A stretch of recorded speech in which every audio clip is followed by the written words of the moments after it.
Bueno, muy buenas a todos y a todas los que estáis conectados a este pequeño acto, a esta pequeña presentación del libro Comunes y el Sol y el Viento, crónicas de un procurador en las Cortes de Castilla y León. Mi agradecimiento a los organizadores de Radical May por permitirnos participar y, por supuesto, a la editorial Atrapasueños y a Joaquín Recio por la colaboración y la iniciativa de este evento, así como del libro.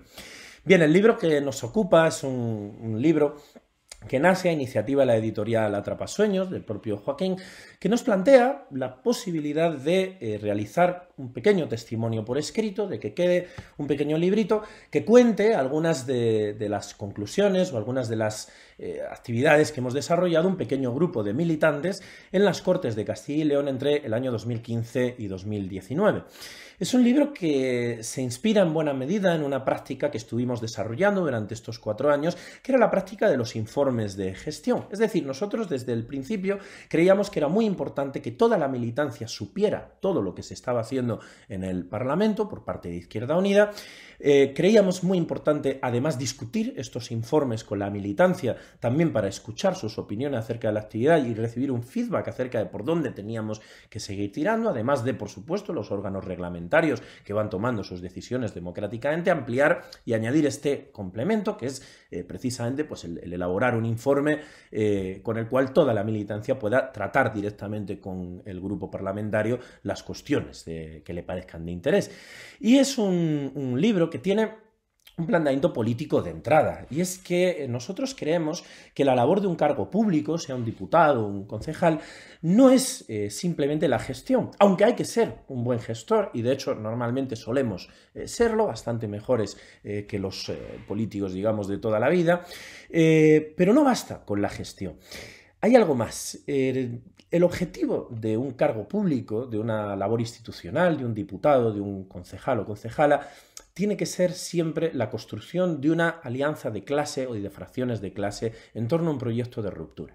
Y esto no lo hace solo el cargo público. La acción institucional de una organización como Izquierda Unida o las diferentes confluencias en las que participamos, la acción institucional debe ser siempre subsidiaria y secundaria respecto al objetivo principal y respecto al conjunto de la organización.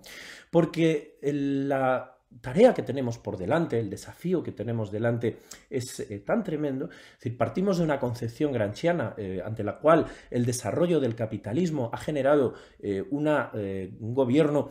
que no simplemente domina mediante la fuerza, sino que además dirige a través del convencimiento, ha generado un sentido común imperante en la sociedad, y esto es precisamente a lo que hay que enfrentarse. Y si entendemos que nuestra lucha no es una lucha de un ejército contra otro, sino que es una lucha de trincheras, de ir convenciendo, de ir construyendo círculos, asambleas, encuentros, diferentes movimientos y una transformación de las formas de pensar de la gente, entonces es evidente que la acción institucional no puede enfocarse solamente como el mero cumplimiento de las obligaciones de una institución. No basta con que seamos los que más enmiendas hacemos al presupuesto, aunque éramos los que más enmiendas hacíamos al presupuesto finalmente, ni ser los que más iniciativas registráramos, aunque ciertamente eran los que más iniciativas registráramos, sino que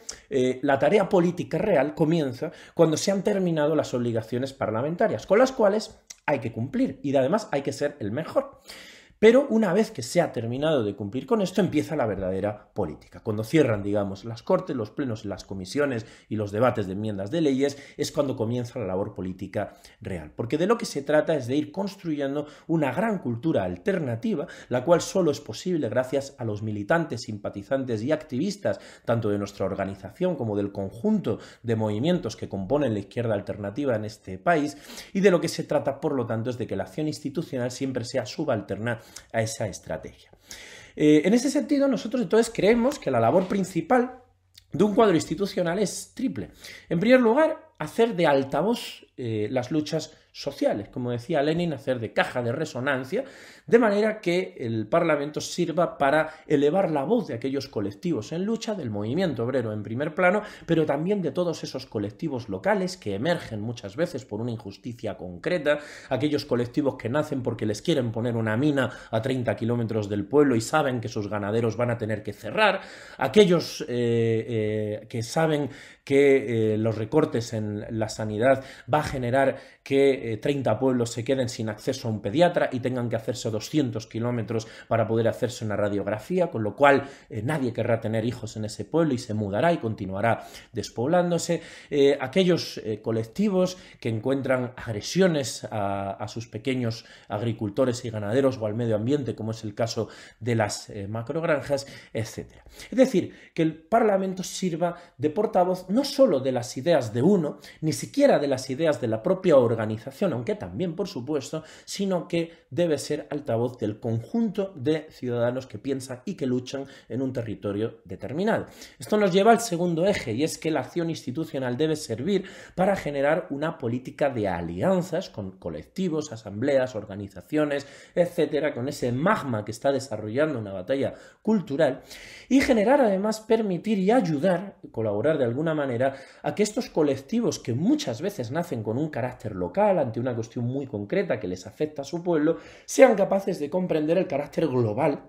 de la situación que están viviendo. En ese sentido, además de hacer acciones parlamentarias, por ejemplo, impulsamos junto a Anticapitalistas y Izquierda Castellana una plataforma de carácter no institucional, de carácter no electoral, que se llamaba Castilla y León en Movimiento, que lo que buscaba era generar un encuentro, que de hecho se organizó, con 50 colectivos de carácter local, que fueron capaces de reunir a más de 200 activistas de diferentes causas de las 9 provincias que se dieron cita en Valladolid, en una casa ocupa, durante un día para poder buscar elementos comunes y para ir desarrollando elementos de encuentro. En ese sentido, nosotros entendíamos nuestra acción parlamentaria como la construcción también de esta necesaria red de movimientos sociales, dentro de la cual hay una punta institucional, pero no es, desde luego, la única ni la más importante. Y en tercer lugar, por supuesto, fortalecer la organización. Es decir, la labor siempre de un cargo público tiene que ser potenciar la organización y especialmente en las zonas más débiles, es decir, en las zonas rurales, en los pequeños pueblos donde tenemos asambleas muy pequeñas que se encuentran en una situación de tremenda dureza, confrontando muchas veces con auténticos caciques, como luego podré poner algún ejemplo. Bien, estos años nos han dado muchas enseñanzas, creo que hemos comprendido una fotografía bastante fiel de lo que es Castilla y León,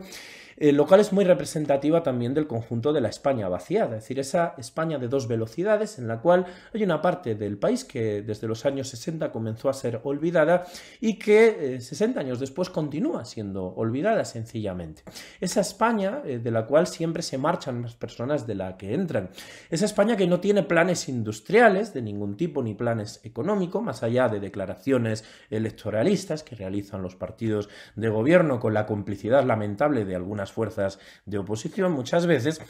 y esa España vaciada que es doble y triplemente periférica, porque ya España es un país periférico dentro de la Unión Europea. Castilla y León, igual que otros territorios, es la periferia dentro de la periferia, y además dentro de Castilla y León también, más allá del eje industrial, escaso eje industrial que hay en Castilla y León, cada vez más menguado, la gran mayoría del territorio se encuentra completamente excluido y por lo tanto podemos hablar de una situación triplemente periférica. Y esto genera el hecho de que al no estar Castilla y León presente en los planes del capitalismo, al no estar en la dorsal de desarrollo que plantea el capitalismo actual, Castilla y León es destinada a un triple proyecto. El proyecto económico y social del Partido Popular en Castilla y León son tres cosas. Primero, es ser el receptáculo de los residuos de las grandes urbes de nuestro país. En estos 4 años hemos visto una tremenda cantidad de municipios a lo largo de las 9 provincias que tenían tremendos problemas con la gestión de los residuos. Podría citar muchos casos, pero voy a contar solo uno que es muy ilustrativo. Es el caso de Fuente Pelayo, un pequeño pueblo en la provincia de Segovia, en la cual un cacique local tenía una empresa que supuestamente se dedicaba a la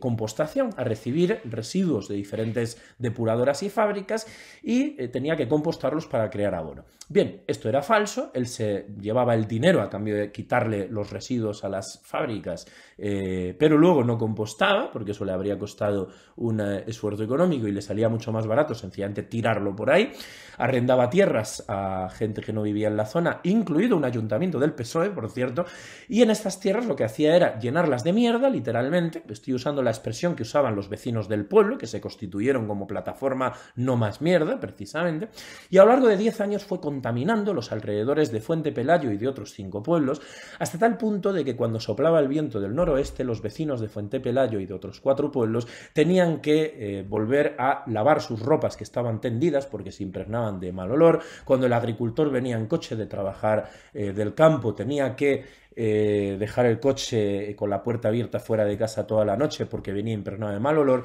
y había muchas familias a los cuales ya sus hijos e hijas no querían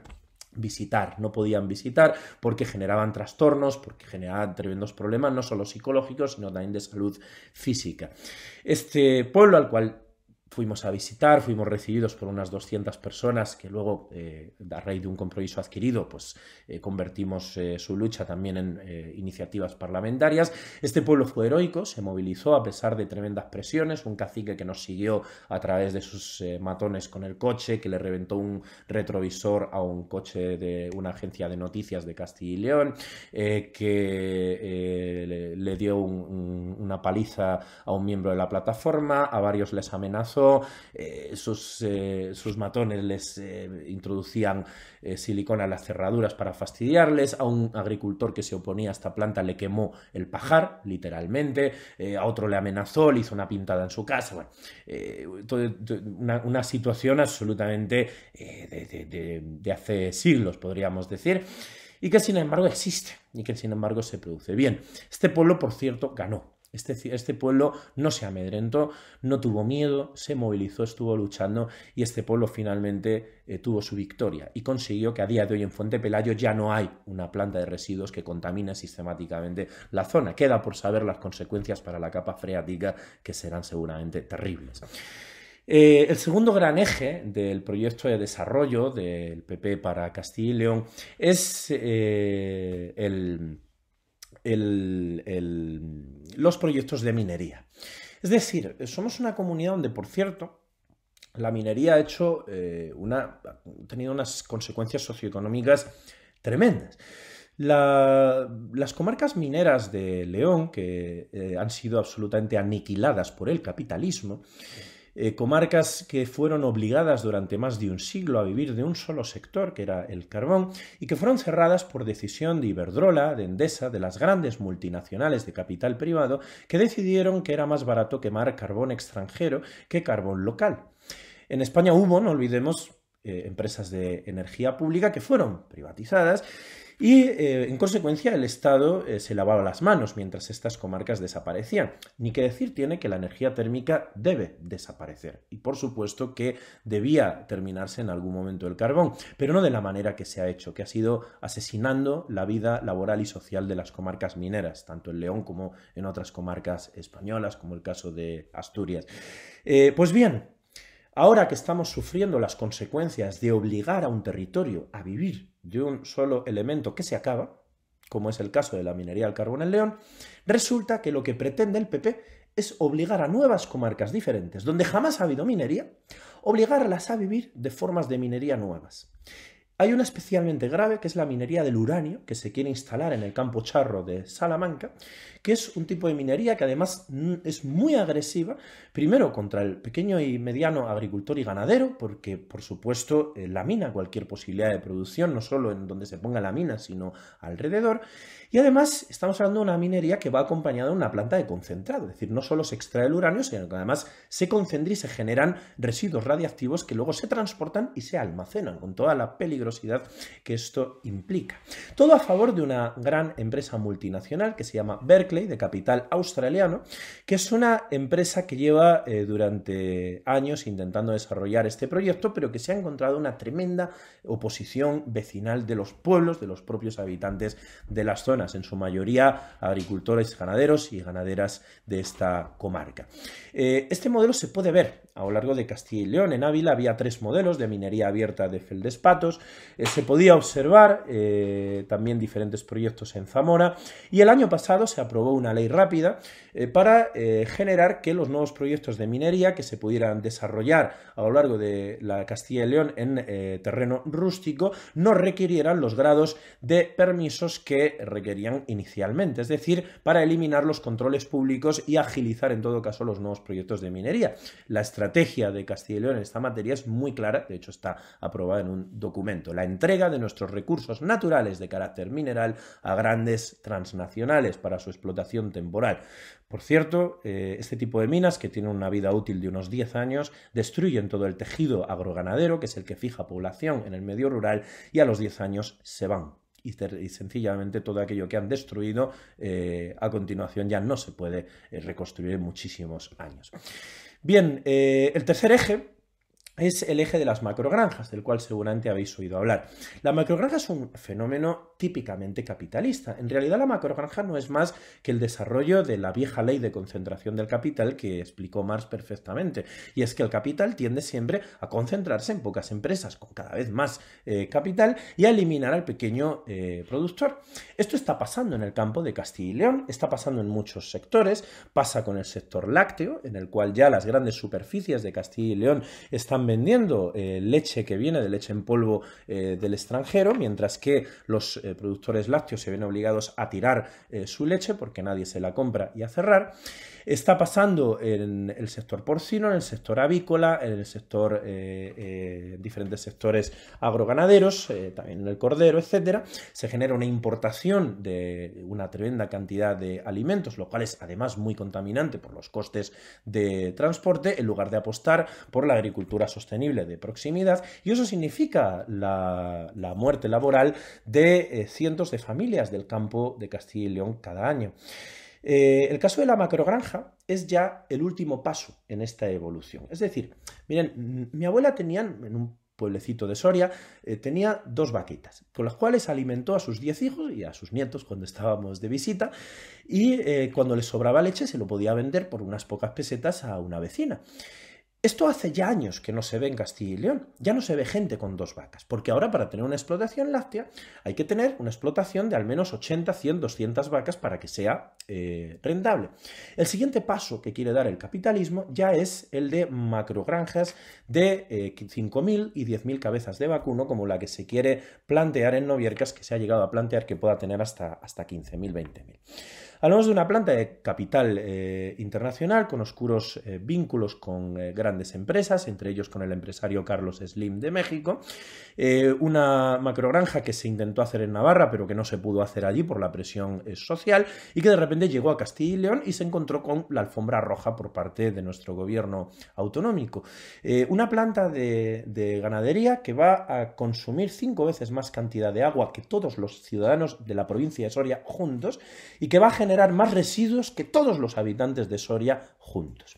Por lo tanto, un tremendo impacto ambiental, tremendo impacto ecológico, pero también un tremendo impacto socioeconómico, porque no olvidemos que las macrogranjas no crean trabajo, sino que destruyen, porque lo que hacen es concentrar la producción. Hay sectores ganaderos en Castilla y León que han aumentado su productividad en sus últimos años, como pasa por ejemplo con el cerdo o con el pollo, y a pesar de aumentar la productividad tienen menos empleados. ¿Por qué? Por la concentración de plantas, por la muerte del pequeño propietario, el pequeño productor, que es el que fija población en los pequeños pueblos de las zonas rurales de la España vaciada. El modelo del capitalismo atenta directamente contra ese modelo tradicional de vida que se ha desarrollado en el campo de Castilla y León y de otras zonas, de otras regiones de la España vaciada, y lo que ha hecho es atentar directamente contra su modelo de vida. Y esto no pasa solo en este caso de la macrogranja de Noviercas en Soria, sino que en Castilla y León hay 500 proyectos de macrogranjas, entre los que ya están aprobados o en funcionamiento y los que están solicitados. Es decir, hablamos de un modelo que se está imponiendo siempre de la mano del gran capital, tremendamente nocivo para el pequeño ganadero y el pequeño agricultor. Por lo tanto, esta es la situación. Tenemos una comunidad que no tiene ningún tipo de proyecto, una comunidad dirigida por unas élites tradicionales que han sido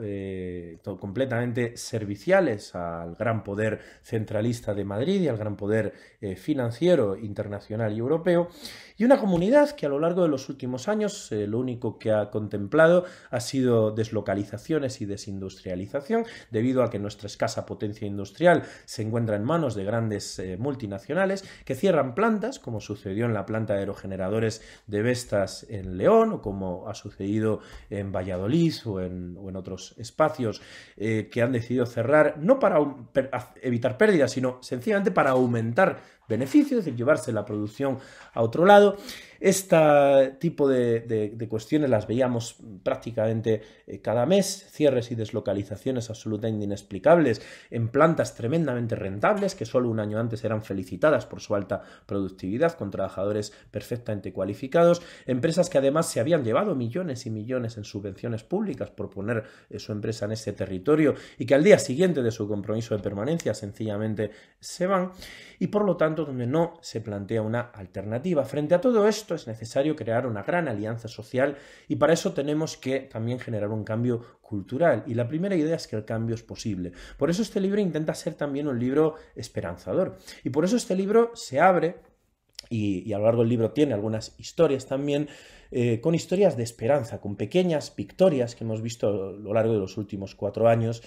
Una de ellas la que ocupa el capítulo primero, que es el caso de una familia a la que tenemos especial cariño porque una de nuestras primeras iniciativas parlamentarias fue con ellos. Se trata de una familia obrera con muy pocos recursos económicos que tiene un niño con una discapacidad de más del 90%, que sufrió un recorte durísimo en las ayudas para desplazamiento por fines sanitarios,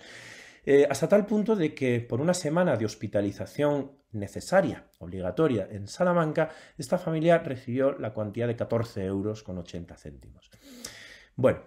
evidentemente, gracias a esta valentía de esta familia, pudimos llevar el caso al Parlamento, pudimos llevar la lucha de la familia a las Cortes, y en el segundo día de esta legislatura, el primer día que el consejero de Sanidad entró en las Cortes de Castilla y León para presentar su proyecto de legislatura, conseguimos que esta familia, delante de todas las cámaras de televisión y periodistas de las Cortes, pudiera interpelar directamente al consejero en el pasillo, por sorpresa, para devolverle los 14 € porque ellos decían no querían limosna sino derechos. El día antes el consejero, y esa misma mañana,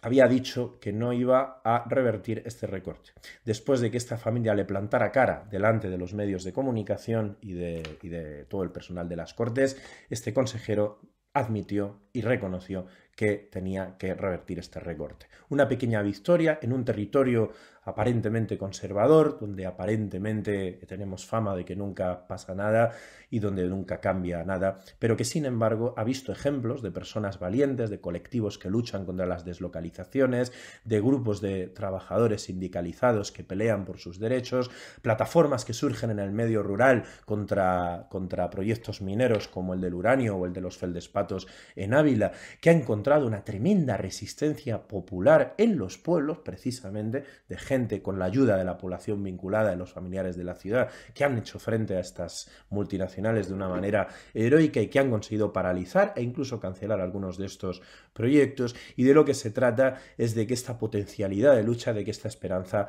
vaya creciendo. Para eso es importante que los diputados y cargos públicos comprendamos que no somos más que nadie, que no somos más que otro militante u otra militante, y que la lucha institucional es siempre secundaria y subsidiaria respecto a la lucha central, que es la construcción de una gran alianza de mujeres y hombres, de colectivos, de asambleas, capaces de cambiar el modo de vivir, de pensar y de sentir dominante en nuestra sociedad. En esa batalla es en las que estamos, y esta es un poco la cuestión que gira en torno a los diferentes capítulos de este libro. Sin más, agradeceros mucho vuestra atención, agradecer a Joaquín Reza Aprecio y a Radical Mail la organización de este evento y desearos una feliz lectura y que este libro os guste y que os sirva para algo. Yo lo escribí con muchísimo cariño y mucha ilusión y esperamos que os sirva y que lo disfrutéis tanto como yo lo disfruté escribiéndolo. Bien, muchísimas gracias. Salud y República.